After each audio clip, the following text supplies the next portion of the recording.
5 on 20 News, where we've got the news of the day and the newscasters are gay. With Luke Goodhart and Sean Madrid, coming to you live from our studio in downtown Tucson. First, the local headlines. Turns out more than half of Arizona residents oppose the construction of a wall on the U.S. border and a proposed tax on Mexican imports. Data Orbital, a Phoenix-based data company, conducted a poll that found 54% of Arizonans oppose the wall, while 39% approve of the idea. This was a larger split than a poll taken in October of 2016. 57% of respondents said they also oppose the 20% tax proposed on Mexican imports, an idea floated by the Trumper last week. The poll surveyed 500 voters in the state, 35% being Republican, 31% Democrats, and 34% independent. 52% of the respondents were women, and about 60% were white, while 17% were Latino or Spanish-speaking. Arizona House members Trent Franks and Andy Biggs are sticking with their man. The two cowardly folk are really sticking with this Muslim ban thing, despite all evidence and a majority of the country thinking it's a bad idea. Franks released a statement where he said that, quote, "Those who wish to do us harm or who despise the values which make us great will no longer be naively welcomed with open arms." Little did he know, this is what much of America is saying about Donald Trump. Biggs, in a not very big way, said that Trump's order is exactly what he said he would do during the campaign, and he should be applauded for following through with his promises. Thankfully, Biggs never learned how to clap. The president of the University of Arizona told students to avoid international travel plans on Monday, echoing a message by a number of universities across the country. Ann Weaver Hart delivered a written address where she said that the university has serious concerns about the provisions of the January 27th executive order. She expressed concern at the uncertainty over green card holders. The Trump administration has been unclear about the ban's effects on green card holders. Initially, it appeared that green cards would also be suspended, but Trump's chief of staff, Reince Priebus, backpedaled on Sunday. Priebus said that green card holders would not be affected going forward, but wouldn't elaborate much further about what that meant. Hart said that the university was receiving prized scholars and students who were en route to the school and were detained upon arrival. She closed out the letter by expressing hope in lawsuits challenging the law. An Arizona man accused of helping a New York college student join ISIS was convicted yesterday in a Manhattan court. Ahmed Mohammed El Gamal was found guilty of 4 terrorism charges on Monday. The 44-year-old Phoenix native was accused of helping 24-year-old Sami El Gorni get to Syria in 2015 in order to join ISIS, where he was eventually killed in battle. The defense claimed that El Gorni was going to Syria not because he was urged, but because he felt inadequate and needed to fill his life with meaning. Like a twisted fairy tale, the Muslim ban by the vile Trumpelstiltskin may come back to bite him in his lumpy, creamsicled bottom. Senator John McCain says that the travel ban may affect F-16 training provided to Iraqi Air Force pilots. The training had been done in Tucson at Tucson International Airport since 2012 to train the 162nd Fighter Wing of the Arizona Air National Guard. McCain, along with his conjoined twin Lindsey Graham, issued a joint statement saying that the travel ban could, quote, become a self-inflicted wound in the fight against terrorism. The statement went on to describe the strong partnership between Iraqis and Americans in their efforts to fight ISIS. But the executive order bars the pilots from coming to military bases in Arizona to fight our common enemies, the statement also said. Currently, there are 6 Iraqi fighter jets in Tucson out of 36 that the U.S. sold to Iraq. 8 of the jets are currently operating in Iraq. The agreement to use the Tucson airport was extended last year until February of 2017. In the same agreement, Lockheed Martin won a contract worth $32 million to supply the training.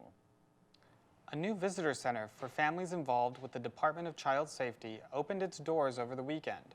The center will increase the agency's capacity and be able to host more court-mandated visits.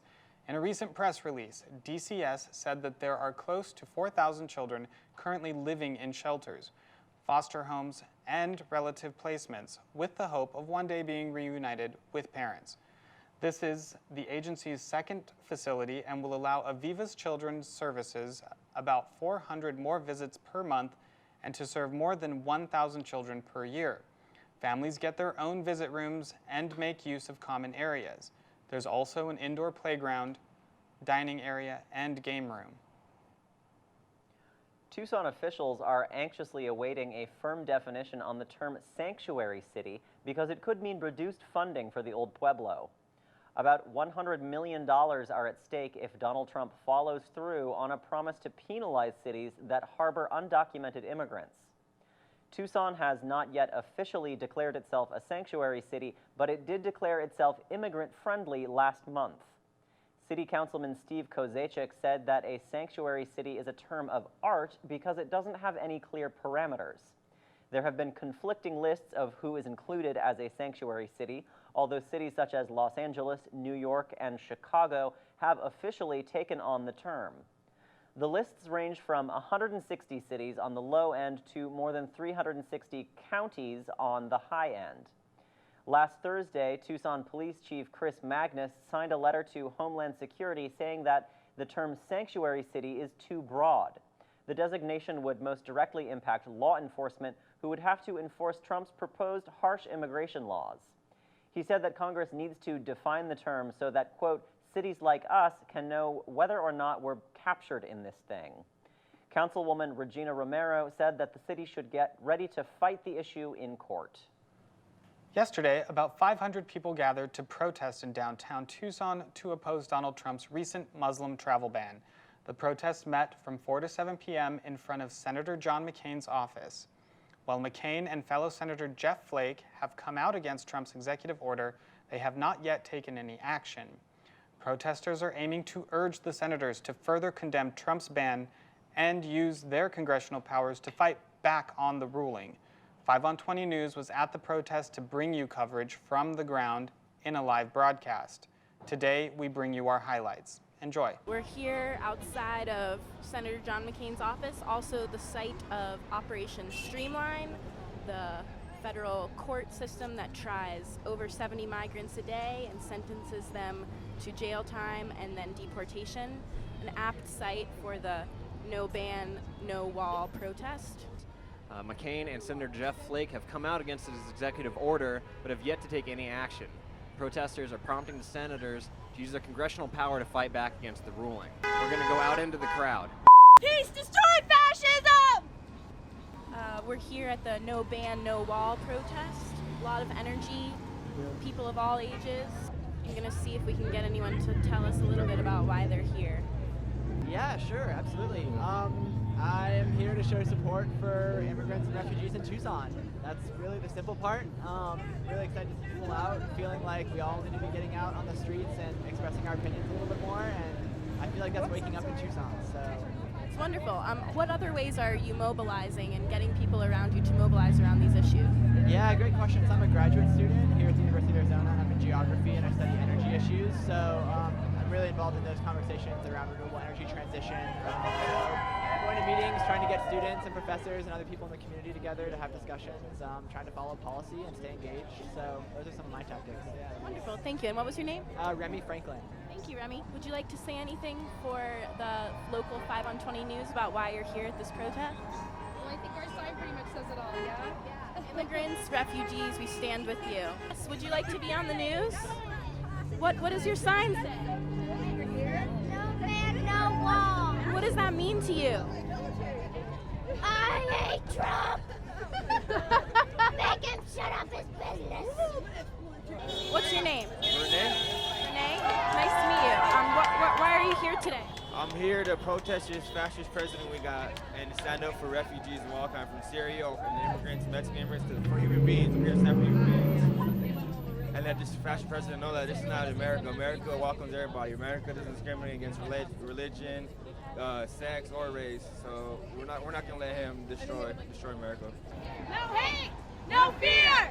Refugees are welcome here. No hate, no fear. what's your name? My name's Steve Johnston. And why are you here today? Oh, well, just read the sign.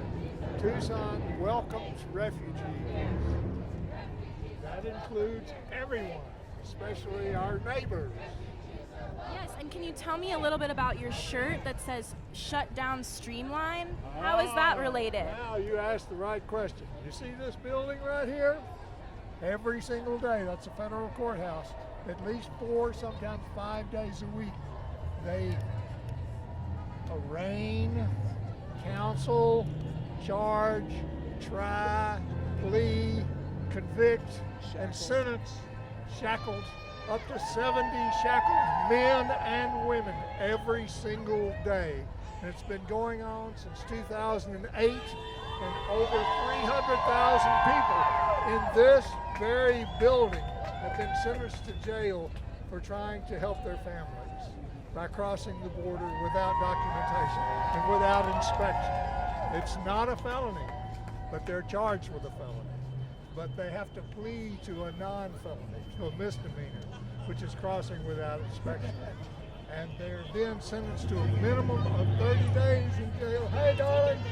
They're sentenced to a minimum of 30 days in jail and up to 180 days in jail. This costs the United States $500,000 a day just for the sentencing time.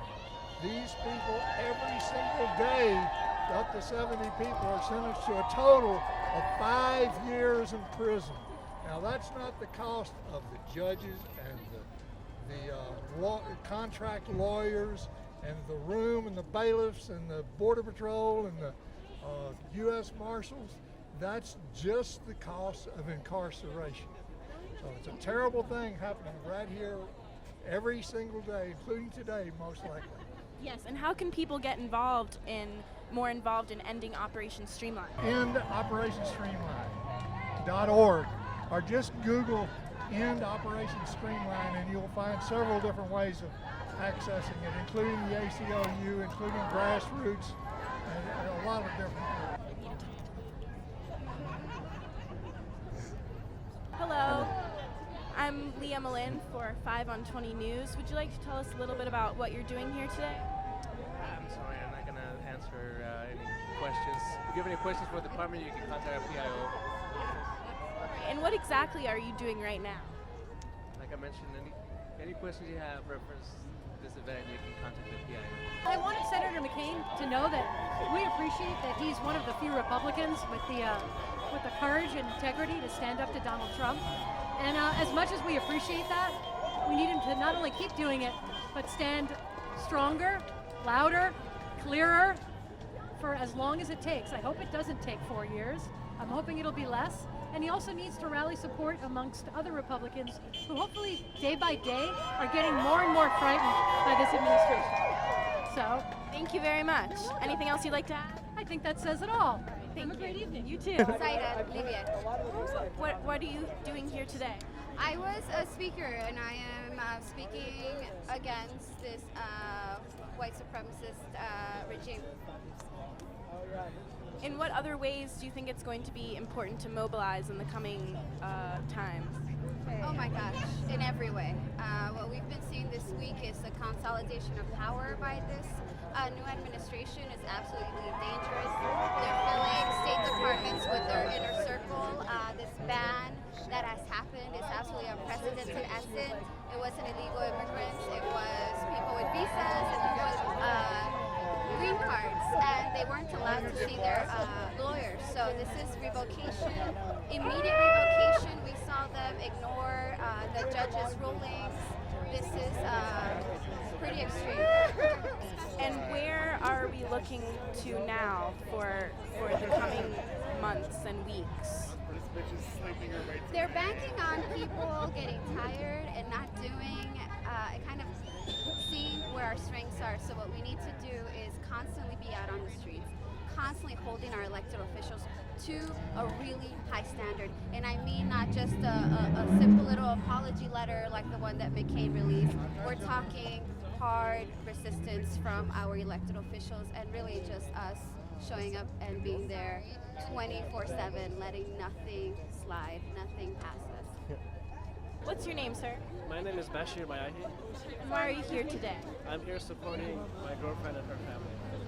Her sister has been waiting for 9 years to come here, and she's in Iran right now, waiting for a phone call. But because of this, it's not gonna happen for at least 3 months. So we're here supporting her. What kind of feelings are you and your girlfriend's family dealing with right now? Well, right now it's nice to see all these people here supporting our country and freedom. So it's a great feeling right now. It's actually her sister. Hi, what's your name? My name is Patty. And can you tell us a little bit more about the situation with your family? Yeah, so we all moved here 8 years ago, and my brother got here 2 months ago, so we just got here just in time for all this. And we're still waiting on my sister. He was supposed to be here this summer, but I don't think that's happening. I'm just very happy that everyone's here right now. Hopefully it'll make a change countrywide, all the cities together.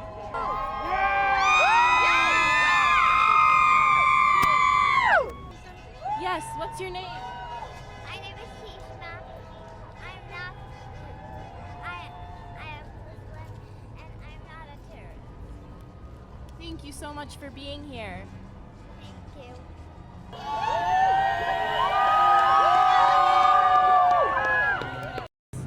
It's about 5:45 right now in downtown Tucson.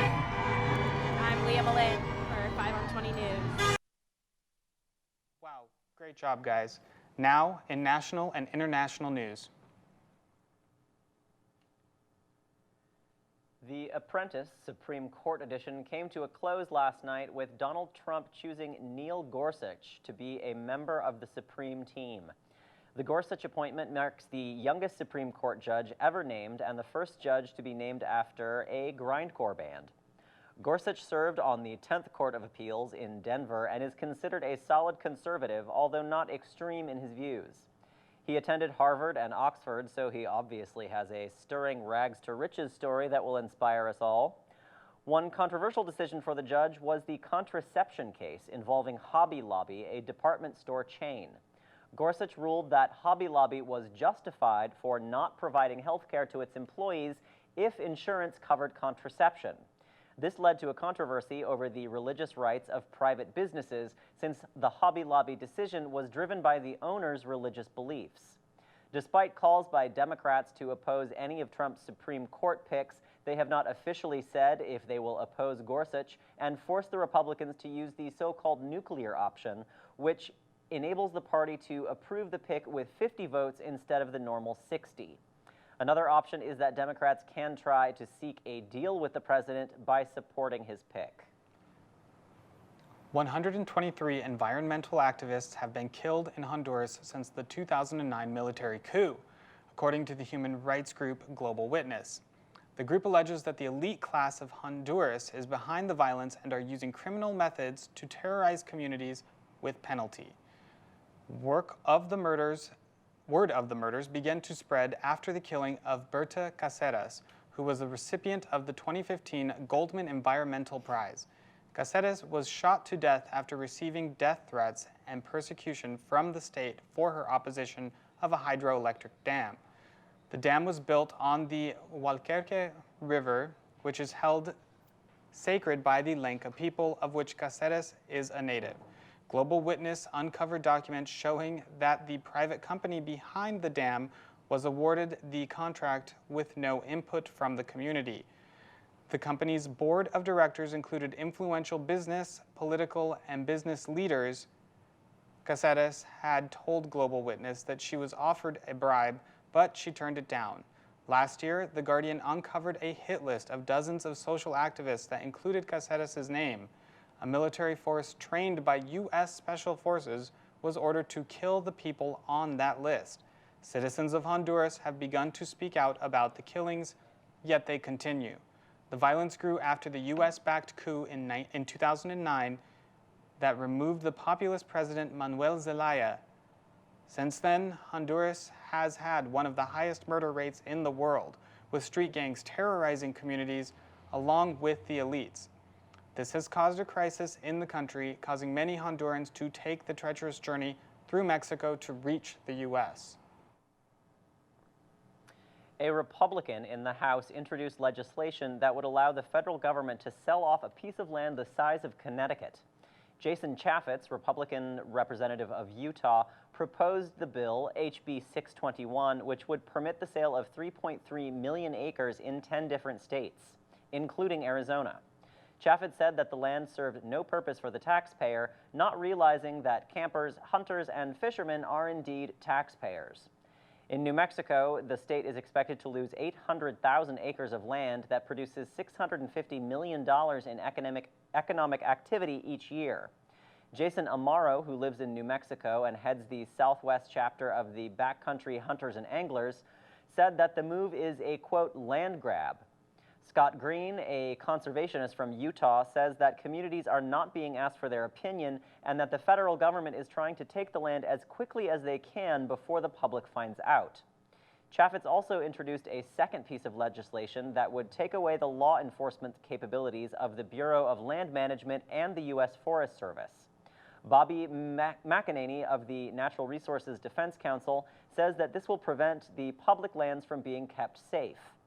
The 10 states affected are mostly in the West and include Arizona, Colorado, Idaho, Montana, Nebraska, Nevada, New Mexico, Oregon, Utah, and Wyoming. Along with the public lands, the state of tranquility will also be disposed of. Cyber Tuesday hit the world yesterday, but instead of sales on Amazon, we got Russian hackers and a bumbling president who can't make up his mind.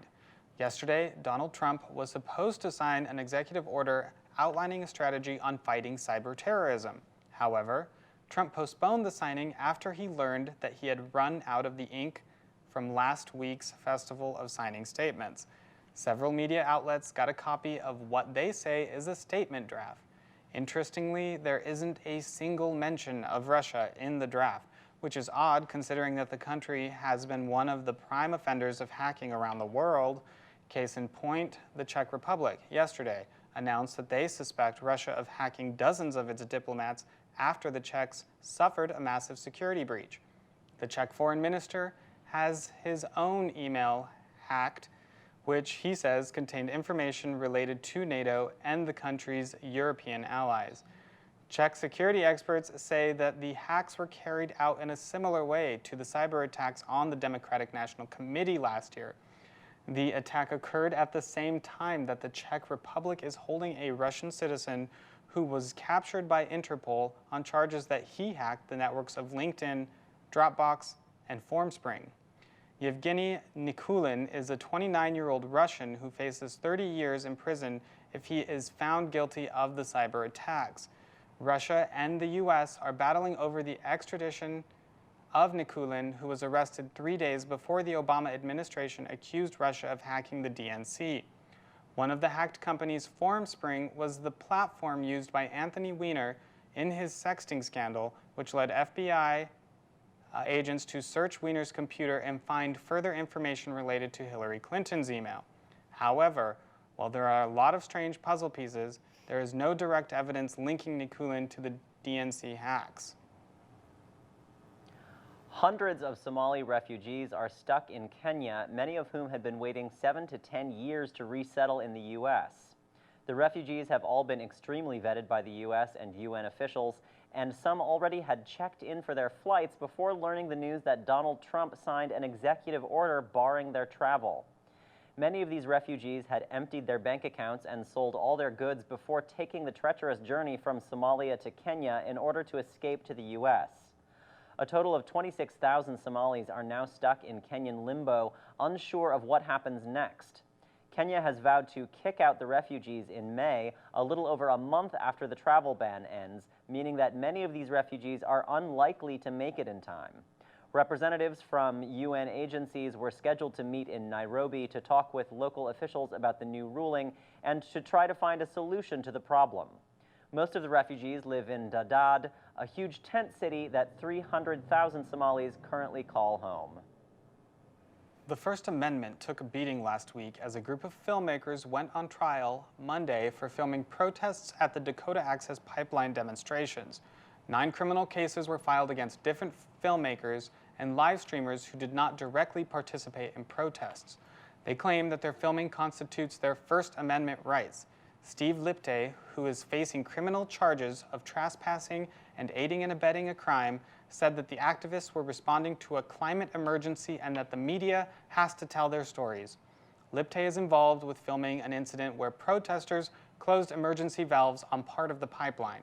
During the protests in October, Democracy Now! Host Amy Goodman also faced criminal charges, which were later thrown out by a judge.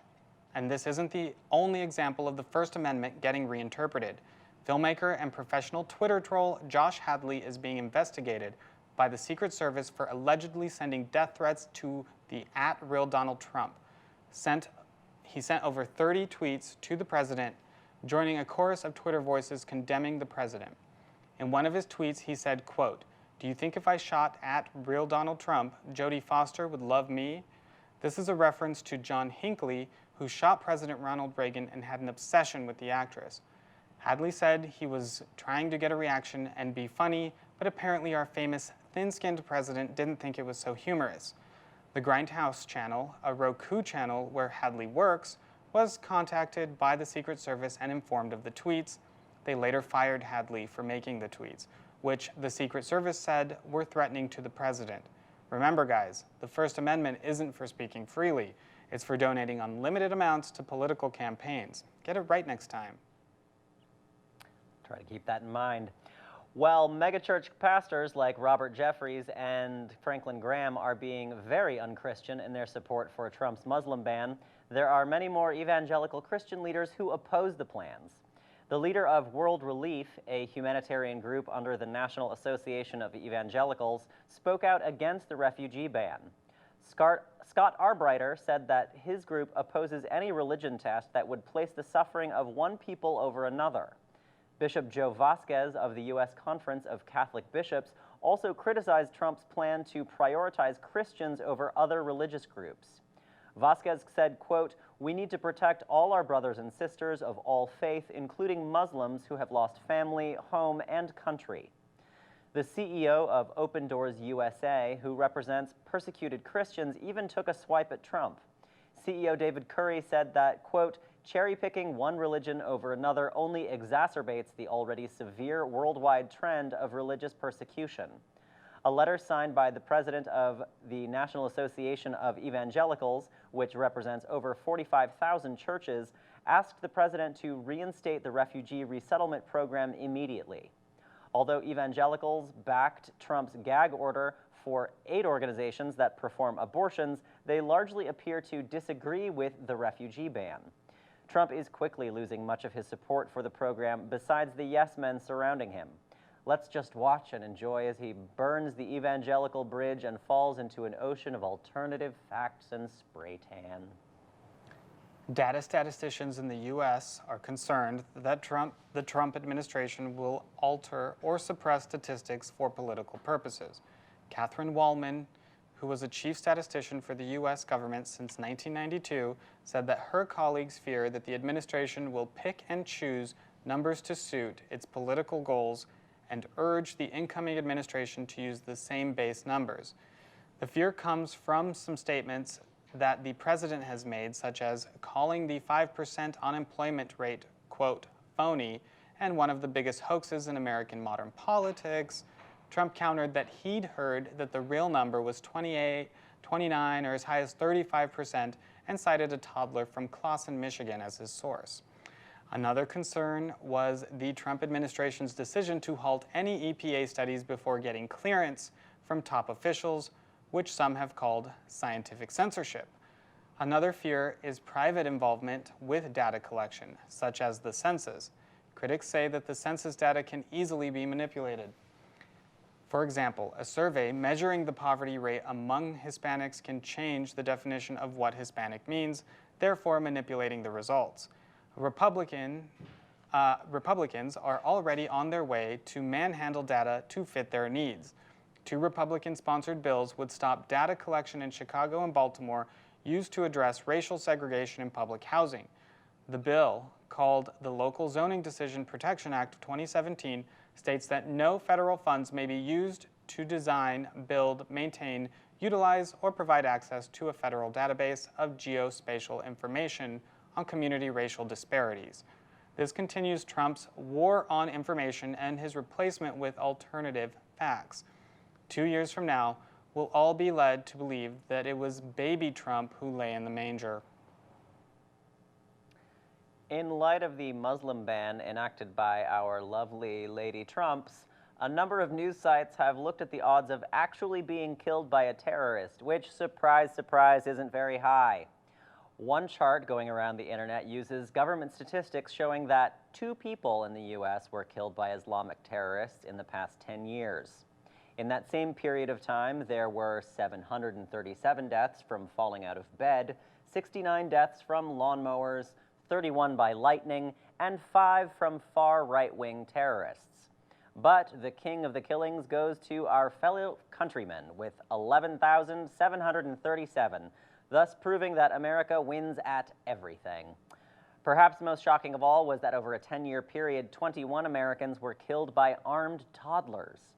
Upon hearing the news, Donald Trump immediately drafted a new executive order forcing all toddlers into a timeout for 120 days. Donald Trump's Apprentice 2017 is over for now, and though no one, well, no one in the Senate that is, has been fired yet, our new recruit has been confirmed as Rex Tillerson, former chairman and chief executive of ExxonMobil, was confirmed by the Senate in a vote 56-43 to become the newest Secretary of State.